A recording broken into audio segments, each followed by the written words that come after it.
Naraka Chaturdashi is celebrated on the second day of the 5-day Deepavali festival. One of the associated legends is that Sri Krishna defeated Narakasura. Who was he? And what were the circumstances that prompted Sri Krishna to marry 16,000 women? Let's listen to this excerpt from Bhagavatam, one of the 18 MahaPuranas. Narakasura, like other asuras across the ages, had made living conditions horrible for people. He had conquered the three worlds: Swarga, heaven, earth, and the underworld. In Swarga, he had stolen the earrings of Aditi, mother of Indra, the king of the Devas, and heaven. In the underworld, he had seized the imperial umbrella of Varuna, the god of the waters. The mountain Meru, which was a favorite resort of Indra, was now Naraka's. On earth, he had captured 16,000 princesses of defeated kingdoms, and even from the world of the gods. He had made them captives at Audaka on the top of a mountain in his fabulous city by the name Pragyotisha. The harassment across the worlds had become so much that the Devas could no longer put up with it. Indra came to Krishna and asked him to help him. The Devas were terrified of him and desperate. Sri Krishna agreed to help, and he took his wife Satyabhama with him. Krishna found that Pragyotisha was very well fortified. It was surrounded on all sides by hills which were very difficult to scale. The city was guarded by an army made of asuras, carrying dreadful weapons. The weapons themselves formed a formidable barrier. After that, water, fire, and air were all made to serve the purpose of defending the city. Tens of thousands of pashas had been given to an asura named Mura for further strengthening the city. As Krishna approached the city of Pragyotisha, he took up his gada, and with it he broke open the first obstacle, which was the range of the mountains.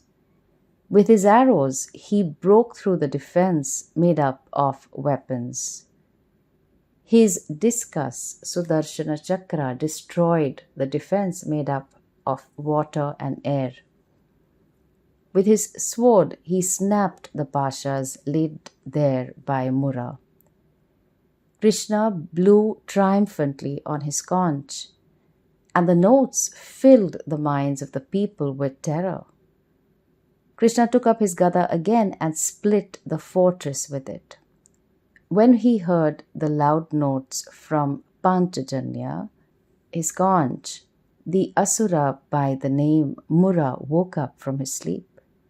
He was lying inside the water, sleeping, and from under the waters emerged Mura with his 5 heads, which would strike terror into the hearts of all his enemies.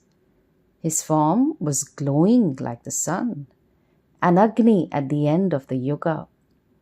With his trident lifted high in the air, he rushed towards Krishna. His 5 heads and 10 arms looked like they were going to swallow up Sri Krishna. Krishna had come into the fight riding on his Garuda. Mura hurled his trident at Krishna's Vahana Garuda and shouted with all his 5 throats. He thought that he had achieved his desire. The very air in all the 3 worlds quivered with the echo of his shouting. Krishna sent 3 arrows and broke the trident which had been hurled at Garuda. And with his arrows, Krishna hurt Mura in his faces. Mura was furious with anger and pain, and he hurled his gada at Krishna. Krishna raised his own gada, and the gada of the enemy, gada is mace, was split into fragments. Mura now rushed towards Krishna with uplifted arms. Krishna used his chakra to cut off all the 5 heads of Mura, who fell into the water like a huge mountain whose wings had been cut off by Indra's Vajra. Hence, Sri Krishna is also referred to as Murari, the one inimical to Mura. Mura had 7 sons who were very sad at the thought that their father had been vanquished so easily by this mere man. Their sorrow turned into anger, and they came out of the city to fight with Sri Krishna. They were led by Pita, the commander-in-chief who had been sent by Narakasura. In a matter of few moments, Krishna destroyed all of them. Narakasura, the son of Bhumi, Mother Earth, was amazed at the fact that all of them had been killed by Sri Krishna. He emerged out of the city, and with him came an army of elephants, noble beasts which belonged to the clan of Airavata. They were also born of the ocean of milk, and the air was filled with the sweet scent of the rat flowing from their heads. It was a magnificent sight, this army made up of elephants. Naraka came out and stood firm.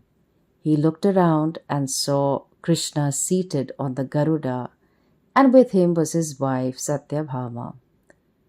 Krishna looked like a rain-bearing cloud with a streak of lightning across, illuminating it. Naraka sent an astra by the name Shatagni. The army which was attacking Krishna and Garuda was destroyed by Krishna's arrows, and the elephants were almost all killed or wounded by Garuda and Krishna. Naraka was very angry since his astra had become futile against Krishna. He fought with great ferocity, and yet he could not upset Garuda even one bit. The bird stood firm as a small mountain. Naraka now used his Shakti and tried to hurt the bird. This also proved ineffective. Naraka decided that he would try to kill Krishna, and so he took up his trident. Even before he could hurl it, Krishna threw his chakra and severed the head of Narakasura from his body. There was great jubilation in the heavens when they saw the head of Naraka fallen on the ground. Bhumi, the mother of Naraka, came to Krishna and placed at his feet the glorious kundalas, earrings of Aditi, the umbrella which was the insignia of Varuna, and finally she gave Krishna Mandara, the jeweled peak of the mountain Meru. She stood with folded palms in front of Krishna and praised him, and then said, "My lord, ages ago, when I had been taken to Patalaloka by Hiranyaksha, you took the form of a boar and lifted me out of the sea. Because of the thrill of your embrace, this son, Naraka, was born to me. You gave him to me, and now you have yourself taken him away from me. Please have mercy and spare this son of Naraka and let him live." Krishna raised up the son of Naraka, whom she had placed at his feet. Holding his hand, Krishna entered the city called Pragjyotisha. Sri Krishna visited the Mount Mani, where beautiful princesses and maidens were kept captive by Naraka. He saw summits of sapphire decorated with flags and doors, at that time adorned with rows of palaces painted in golden colors. The entire Mount Mani was shining like a cloud adorned with lights. Krishna saw there the pure gold-colored and plump-hipped daughters of the Gandharvas, whom Naraka had carried away by force and confined there. Those divine damsels, desiring to get Sri Krishna as their husband, proceeded towards him and narrated how they were foretold of their fortunes by Narada Muni and the wind god. Long ago, a king who was the father of 16,000 daughters, ruled over a country. Mahavishnu had come there as a hermit. All the daughters gathered around the hermit. And so the father got angry and cursed them. His daughters became sad and pleaded with their father for liberation from the curse. He then gave them a boon that in the next birth they would become wives of Mahavishnu. And so when these 16,000 captive women saw the moon-like countenance of the large-armed Krishna, they were all worked up with desire and wished to select him as their husband. And so with joyous hearts said, "What the celestial saint Narada, knowing the hearts of all creatures, and Vayu Devata had said to us before is all true." They said that Lord Narayana, the holder of the conch, discus and club, slaying Bhumi's son Naraka, would become our husband. We behold now our beloved Lord, the slayer of his enemies, of whom we have been hearing forever. Oh, we have been blessed today by seeing this Devata. So, really speaking, these 16,000 princesses wanted to marry Lord Krishna. And it was not Lord Krishna wanting to marry them, as has been naughtily portrayed by people misunderstanding Sri Krishna. He was not an ordinary human being, but the great progenitor of the entire creation, and had come down to earth as an avatara. Upon seeing the Lord, the friend of the distressed, all the princesses there who were kidnapped by Narakasura immediately stood up and prepared joyfully to accept him, with eager glances, shyly closing him in their hearts as their husband. Although they resided in different apartments, he, through his internal potency, accepted the hands of all women simultaneously with an equal number of suitable forms. Desiring to expand himself, he, with each and every one of them, had 10 children who were all like him in every respect. Here is what one of those queens had stated to Devi Draupadi when she visited Dwaraka. She said, after he in battle had killed Narakasura and his followers, he discovered that we had been imprisoned by him because we constantly had remembered his lotus feet as the source of liberation from a material existence. He, the one for whom all of whose wishes are fulfilled, married us after our release.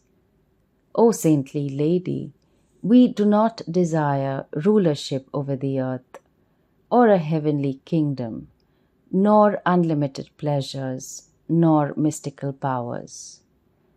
We do not strive for the supreme divinity, to achieve immortality, or even the abode of Hari. We just want to carry on our heads the dust of the divine feet of the wielder of the club that is enriched with the fragrance of the kumkuma from the breasts of Shrihi. We desire the same as what the gopis desire, as what the grass and the plants and the grazing cows and the gopas of Vraja desire, to be just touched by the feet of Bhagavan. Thus, Sri Krishna married the 16,000 princesses to grant those women the fruits of their constant devotion towards him. He sent them all to Dwaraka. He also sent 64 white elephants, which were the pride of Naraka, to his city. Krishna returned to Dwaraka and married the rescued women, making them his junior wives and saving them from destitution and infamy. Each of the junior wives was given a home with hundreds of maidservants, Sri Krishna divided himself into several forms, one for each wife, and spent the night with each wife simultaneously. In the morning, all his forms united into one body of Sri Krishna when he worked as the king of Dwarka. In another story narrated in the Bhagavatam, Narada, Vishnu's devotee and wandering sage, was curious to find out how Krishna was managing to live with all his wives and came to Dwarka to check. Krishna welcomed Narada with all the honors due to him being a sage. Narada then visited every one of the houses of Sri Krishna's 16,000 plus wives and was surprised to see Krishna present in every house with his wife in an atmosphere of total domesticity, laughing and joking with his wife and taking care of his children and helping his wife in household chores. Watching this phenomenon, Narada was convinced that it could only be divinity in the form of Krishna, a complete and manifold manifestation, who had enjoyed the company of his 16,108 consorts at the same time. He also became certain that Sri Krishna was a divine supreme being. Having satisfied himself of the divine powers of the deity himself, Narada then embarked on his usual voyages around the world, singing the praise of Sri Krishna. Some people these days try to justify their immoral behavior by loose talk of, if Sri Krishna could have so many wives, why can't I flirt with a few women? Totally forgetting that Sri Krishna was not an ordinary person, but an avatara, a divine incarnation of Vishnu who came to the earth to re-establish dharma. We cannot judge Sri Krishna's actions on the basis of our framework of judgment for human beings, as it just does not apply. However, we can appreciate how fortunate indeed were these women that they not only lived in the times of Sri Krishna, but actually were married to the Lord himself. How sweet was their love, how fulfilling their lives turned out to be. The greatness of Sanatana Dharma is that one is free to relate to Bhagavan in any form that takes you closer to him. Some of the ways of relating are Dasya Bhakti, relating to Bhagavan as king or master and you as his or her servant. Lord Hanuman and Saint Tulsidas ji are examples of this. Vatsalya Bhakti, relating to Bhagavan as a parent or a child, such as the bhakti between Yashoda, his mother, and Sri Krishna as a child. Sakha Bhakti, relating to Bhagavan as a friend, like the bhakti between Sri Krishna and Sudama or Sri Krishna and Arjuna. Madhurya or Shringara Bhakti, relating to Bhagavan as your husband or lover. This consists of all other bhavas because one can consider the husband as one's king, one's friend, and even one's parent. The 16,000 plus princesses were indeed so fortunate to have Madhurya Bhakti. Shri Krishnaya Namaha.